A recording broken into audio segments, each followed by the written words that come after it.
chợ muối lưới nhá. Duy nhất. Vâng. Anh ăn cũng vừa cho. Vâng.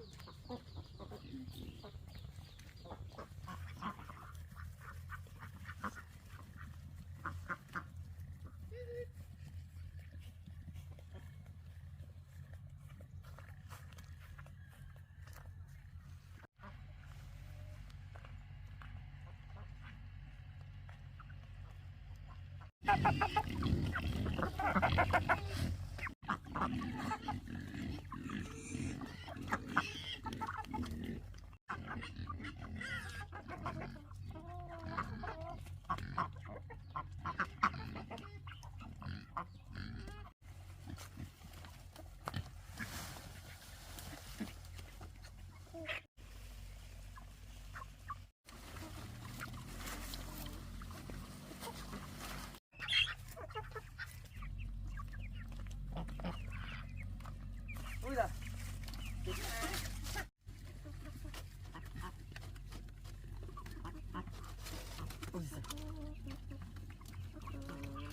Ôi giời. Tuyệt vời, chào các bạn nhá.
nhà chơi xuống đây.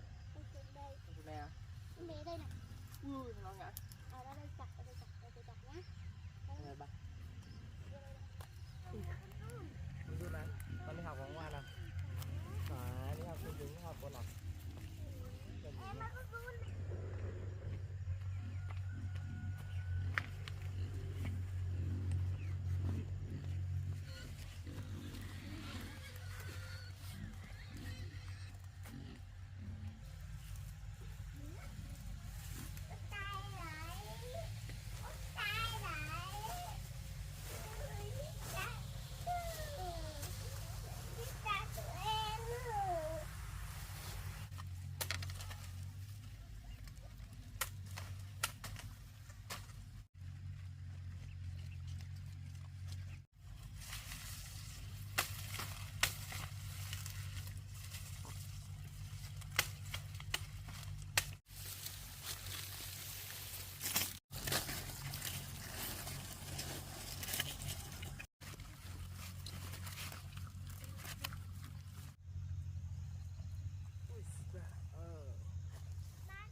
Cái cây rau đây. Em đang làm gì đây?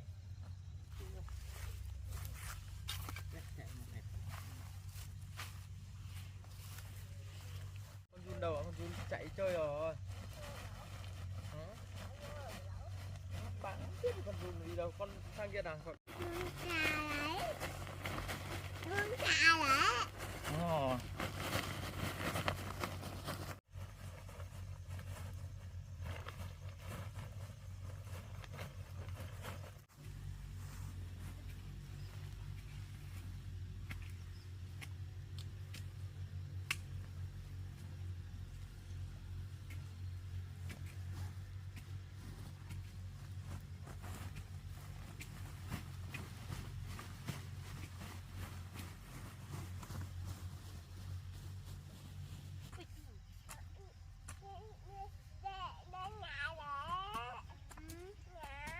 Ngại như nào? Nó đập đít. Đúng rồi. Thôi mà con không cầm chỗ này. Có cầm, ba nhìn thấy. Má cái gì? Bảo. Đây có cháu ở đây trồng rau nha, chúng đây của nha. Vâng. Bye nha, ở đây chơi nha. Vâng. Em chào chú. Bye bye. Chào chú. Bye. Đi tay nè. Đi tay nè, đau tay.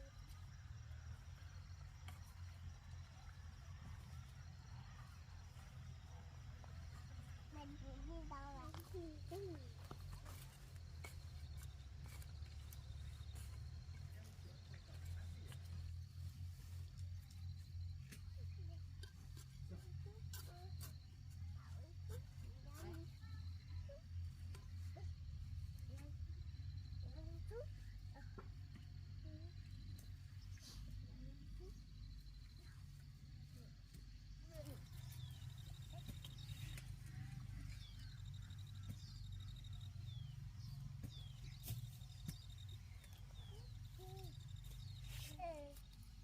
Đau lắm. Chú chà lại.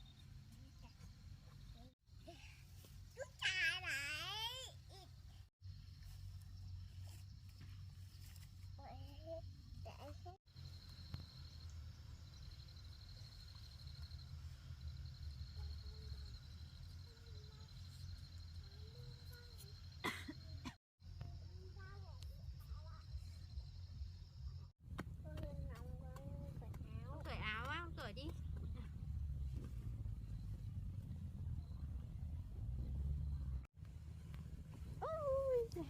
Mẹ ơi. Em ơi ra Áo đây cho mát nhá. Không thì nóng nhá. ngắm. Ui, chà chà. Hạt đổ, hạt đổ. Em cho mẹ. Có hạn, chúng mình trồng tiếp nè.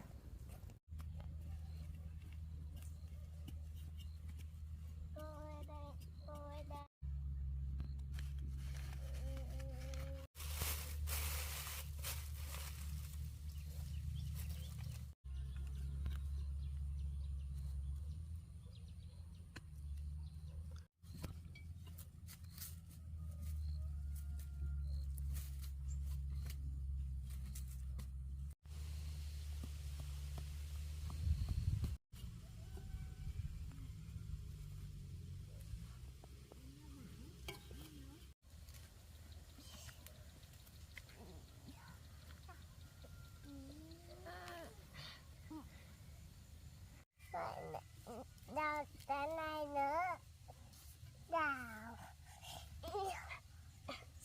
đã.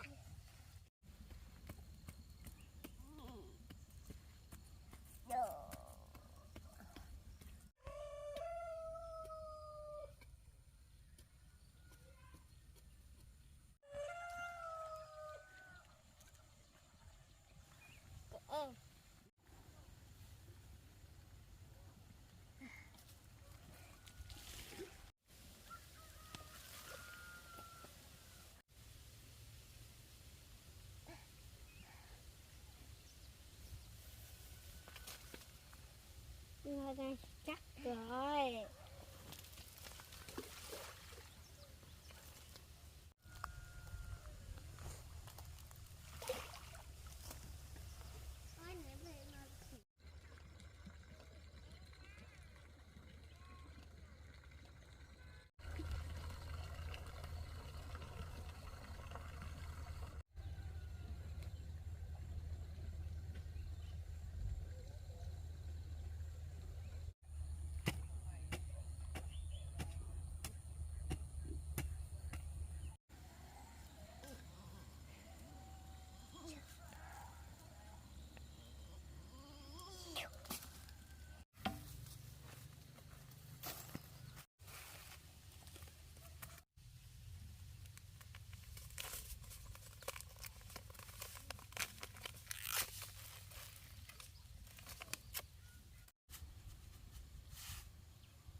quyết á.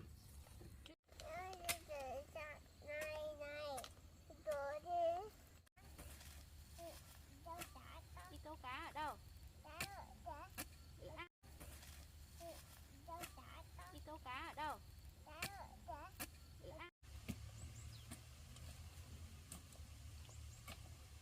Các chú ơi cho cháu câu với con cá nha. Anh ơi cho em đi với. Cô đang đi câu cá cùng anh nha. Đi. Cô thôi. Đi chơi đi.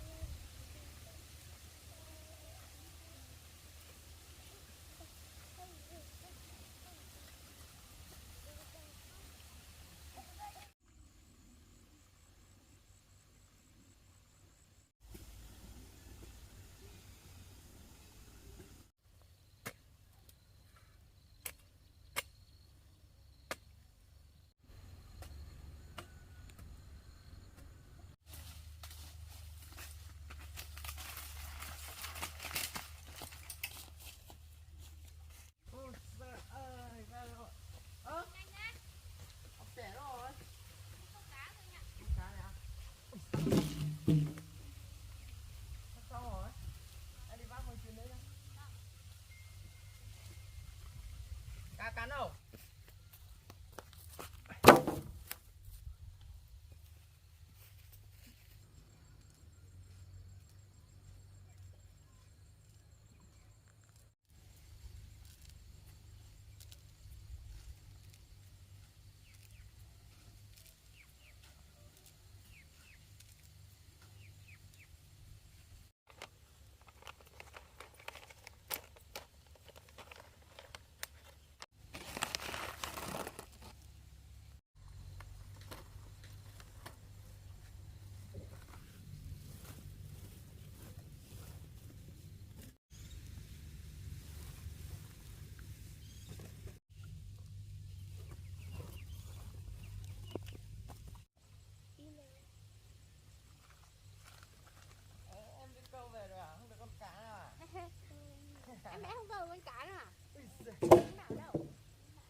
cái này độc lắm.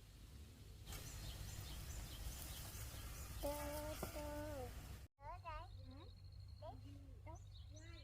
Một hai chỗ này trồng thôi.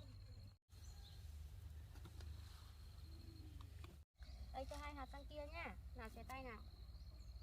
Rồi cho vào đây nhá. Được. Đây cho vào đây. Đấy.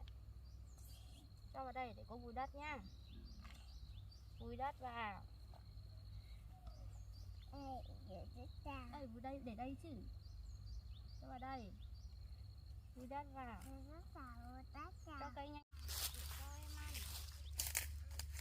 Cho cây nhanh nữa. Em hết sợ. Ừ. Em hết sợ rồi. Được rồi, đi ra ngoài đi bơi đến làm gì cần chút đấy. Mẹ ở đây chờ nha.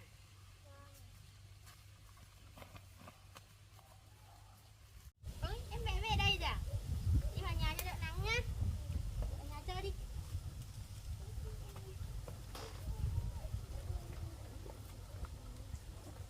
Hết sợ mẹ rồi. Ơi.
Anh nhanh hết. Mẹ cố cho sau không? Sau à?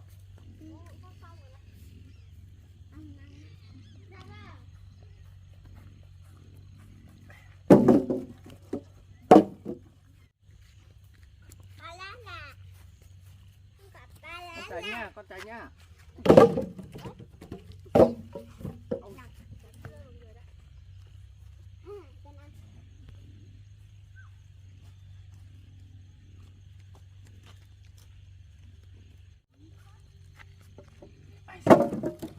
Thôi.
ạ. Đi rồi. Thích quá. Đấy, mai đốt lửa đây cho cháy lên nha. Nào, ôm vòng quanh ạ. À. Ôi giời ơi. Thôi chúng ta đi vào nhà đi. Đi về nhà thôi. Để nấu cơm, ăn cơm thôi.